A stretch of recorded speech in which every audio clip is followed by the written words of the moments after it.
Hi guys and welcome back to my channel. So today I'm going to do a story time. I feel like it's been so long since I sat down and spoke to you guys about story times. I am here to spill the tea on why we rushed and moved so suddenly. I feel like I haven't wanted to make this video for a while, but I feel like it's been long enough now that I can talk about it. As you guys know, when I first started YouTube, I was in a different house, living in a different area. About 6.5 months ago, we moved into the house we're in now in a completely different city, in a completely different location. Okay, so let's flash back all the way to October 2013. Mark and I got married in the July of 2013, and we at the moment we're living with our father-in-law, and obviously as a new married couple we wanted our own place, you know. There was nothing wrong with where we lived, we were happy where we were, but we did kind of feel like it was time to get our own place. So we moved to near my parents, and that was a good thing because obviously my dad was sick, and although he wasn't that sick then, I could spend a lot of time with him. Unfortunately, we knew where this end game was going, so for me, I wanted to make sure that I was in an area that I could be close to them. Also as well, I got a job in the next village. That did not pan out, and I will link below my fired for being fat story time right there. So we moved in there. It was our first place together. It was a very simple 2 up and 2 down situation, and it allowed pets, and we were really happy there. The house was a mid-terrace, and there were houses, one house on the left hand side, and then there were 3 more houses on the other side, so it was sort of mid-terrace situation. A really big open area. There were big fields, and there were lots of places for Charlie to run around and the cat to go have fun. It was just lovely, and it was a short walk away from my parents' house, and it was a short bus ride for me to get to work. Unfortunately for Mark, he did have to travel about an hour to get to where he worked, but we didn't mind that at the time, and the situation and the price we were paying, it worked out better for us. When we first moved in, we didn't have neighbours either side. It was like silent, there was hardly anyone there. It was a really nice place to live, and we were really happy there for like 2 years. Roll on 2015, beginning of 2015, we had new neighbours move in on one of the sides, and the other side was still free, and it was still obviously very quiet, and obviously we weren't making much noise because nobody could hear us. So people moved in on the right hand side, that's my left. So people moved in on the right hand side, and the left was still free. Generally around 90% of the time they were very quiet. Occasionally they'd get into rows and it would be quite loud, and sometimes, I think she was a teenager, she'd have parties but they'd last till like 11, and then the next day they'd be rowing while she got told off for having a party. Clearly hadn't hidden it very well. But that was okay, because like we had parties and we did things and we could be loud, but it wasn't really an issue. So roll on around the beginning of 2016. So 2016 was rough. Obviously my dad passed away at very beginning of March, and he was quite sick leading up to that. So I was not there a lot of the time. I did move in with my parents for that last sort of month to sort of be with my father and help take care of him, and just emotional support for everyone there. And because of my care background, I think my mum felt quite comfortable having someone there, and it was good for me because I got to spend time and got to be with him. I wasn't there a lot of the time, but when I did come home occasionally, I went back on the weekends sometime just to spend some time with Mark. Because obviously Mark and I are married, we've been married for years. It was quite a big change to basically uphaul my life and move in with my parents again. He was always supportive, but obviously we needed that time. And the times that I did go back, we had new neighbours. So it was empty for like 2 weeks, and there was workmen in constantly. And then about 2 weeks later, I came back and our new neighbours had arrived. Initially, so where we lived, there was the houses, and you had a little path and about 100 metres, and then you had the car park where you parked your cars. These people just like literally just drove on the grass and parked right in front of the house, like all over the footpath, all over the flowers. And bearing in mind, in this establishment you had to pay for the grounds to be kept. Like, you paid money to have the grass cut, the trees looked after, the hedges, paths, your bushes, your flowers, your trees, your grass, to make sure the grass is always cut and nice, the fields are looked after. after. Money was paid. We didn't pay, it was part of our rent, but our landlord paid a certain amount of money to look after these grounds. The majority of the time that we lived there, it was really, really nice. These people just like parked on the grass in front of the house. And I was like, okay, I understand that it was difficult moving in, but you have a back gate. Like, all the houses were the same on the street that we were in. They have a back gate and then your garden, and you could literally park outside your back garden. And if someone was there, I imagine they'd move, they'd help you out, and they'd be like, oh yeah, sure, I'll just move my car so you can get in and put your car there, because it wasn't like a big removal lorry or anything like that. It was just a car with things in it. And then this little girl gets out. She's absolutely adorable. She's the cutest little thing I've ever seen. And then I think there was another baby. I'm still not 100% because I saw a carrier, which leads me to believe there was another child, but I don't know. So they start moving their stuff in. If you've ever moved house or your parents have ever moved house, when you first go into that house, everything echoes. Now imagine that you're next door and you're just hearing these people walking around the house, which is fine. It's the first couple of days of moving. They've not got pictures upon the wall. They've not got furniture in. There is no sound barrier. These houses were old. They were made in the 60s. Like, a few of them had their kitchens redone in the 90s. We didn't have double glazing. They were old houses, which was fine. Like I said, it was our first house together. This little cute child just sort of was in this house and just screaming, constantly screaming, running around, and you could hear them bounding up and down the stairs, and it was just so loud for like 2 or 3 days. And I was like, it's okay, like I said, they're just moving in, there's no soundproofing, there's no pictures on the wall, there's nothing like that. So I wasn't too worried. I thought it will settle down. So we'll flash forward now a little bit. After my father's passed away, I've moved back in with Mark. Obviously this is a really difficult time for me, for Mark, my family. It's not the best of times.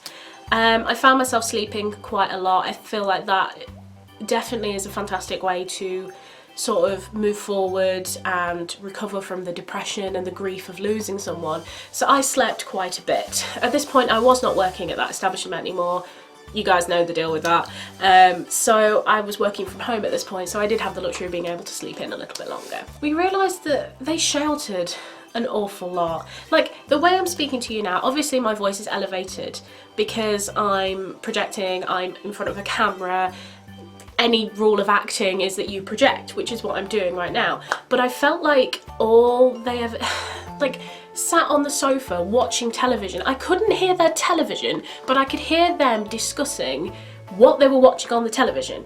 And it wasn't just a, oh yeah, this show's really good. It was, oh yeah, this show's really good. And that is how they spoke to each other in everything. So when they had an argument, like literally, it was on the same decibel as when they're discussing what they want for tea. They constantly screamed at their little girl, like in a way that the only way, I know it sounds terrible, but the only way I can imagine it is if they were physically paralysed and not able to get up and remove their child from the situation that they weren't happy with. They just sat there and screamed at them. And a child who I don't think spoke English yet, can't speak, doesn't understand, is just being yelled at. How is a child going to understand that? I don't understand. So that was basically my life. At this point I'd started YouTube, and if you remember, if you've been here since the beginning, you will see me occasionally mention my neighbours are being really loud.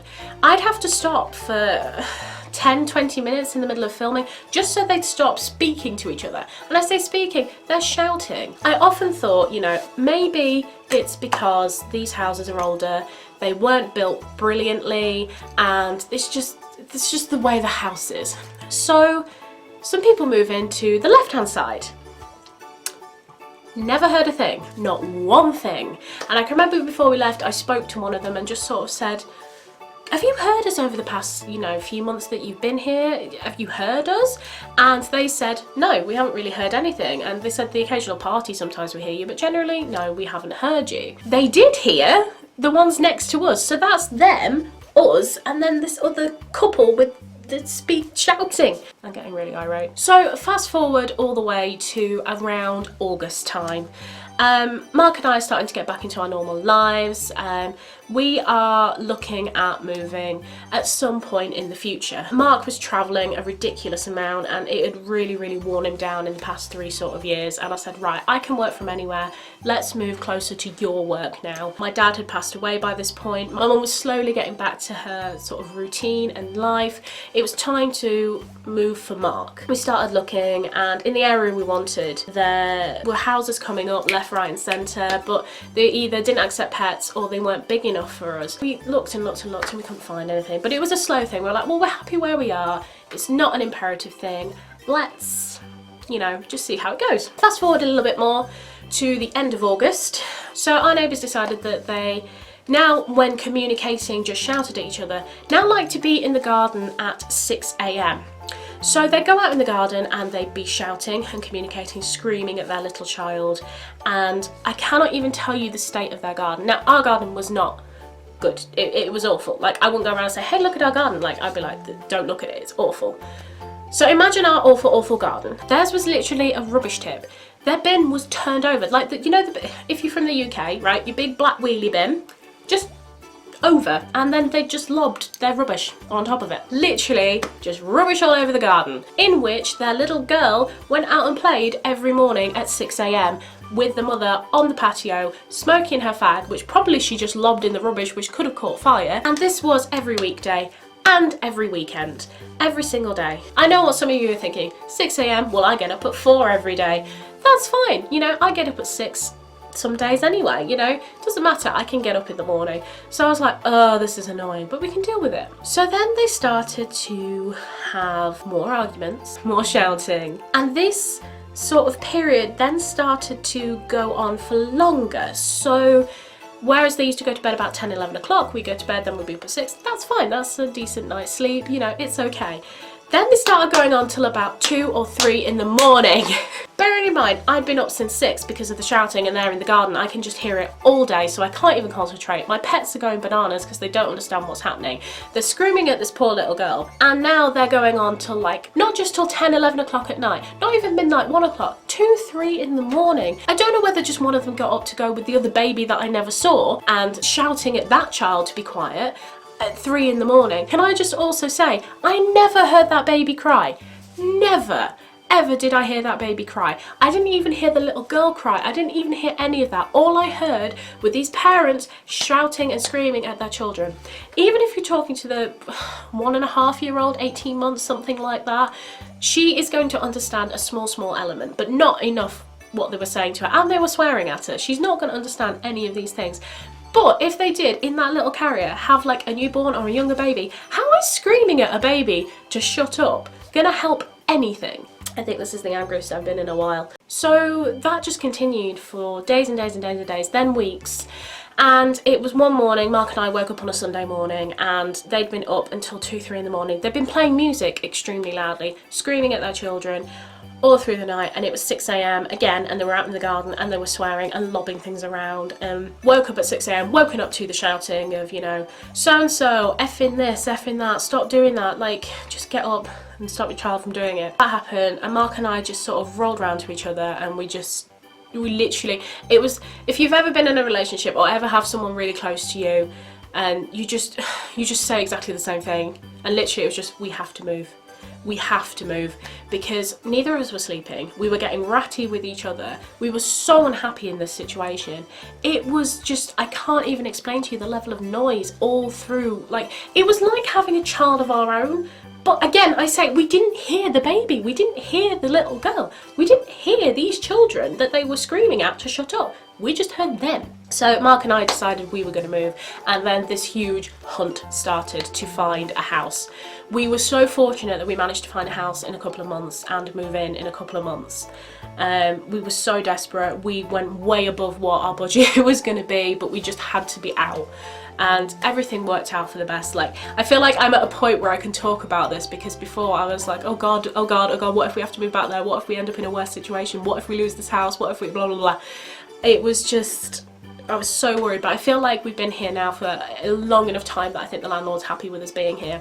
I say that. Cue my next vlog is me being kicked out. Touch wood. Once we'd found the house, we were really happy, and all these mornings that we were woken up, all these nights we were kept up, it's like, we're moving in X amount of days, we're moving in X amount of weeks. It's so close, it's so close. So basically that is what happened. That is the tea being spilled on why we moved so quickly. And why we moved quite far away. So obviously we moved to be closer to Mark's job. I didn't really want to do this because there's always a chance that these people can watch it, but I feel I just didn't agree with their communication methods. In this house we are very, very, very happy. It is really quiet around here. We are detached now, so sound isn't an issue anymore, and we're double glazed. Again, sound isn't an issue anymore, and it's not as cold. Wow, I've been talking for 25 minutes. 25 minutes I've been rambling on about this. Editing Trina's gonna have so much fun trying to edit this shiz, it's just insane. Okay guys, so that's it. That is basically what happened and the neighbours from hell. And I've lived in a lot of places. Having gone to university, I lived in lots of different houses and moved every year. Also as well, my parents moved about a lot with my dad's work and just general moving about. I went to loads of different schools, so I moved house at least 10 times in my childhood, not counting all the university ones I did, and obviously moving with Mark. So I've been in a lot of houses, I've been in a lot of different types of houses, whether it's been detached, semi-detached, terrace, flats. I've lived in all of them, and I have never, ever encountered neighbours so noisy, ever encountered neighbours that have been so loud in such a mundane situation, like not just an argument, like just general talking about life, just general, hey, what do you want for dinner? If you like these story times, then hit the like button. Also, if you're new here, hit that subscribe button and hit that little notification bell. That way you'll be updated every single time I upload a video, and I upload videos every single day. If you're on social media, follow me on Twitter, Instagram and Snapchat, or Beenafish. Thank you so much for being here with me today, guys. Hit the subscribe button, hit the like button, and I'll see you guys tomorrow. Bye.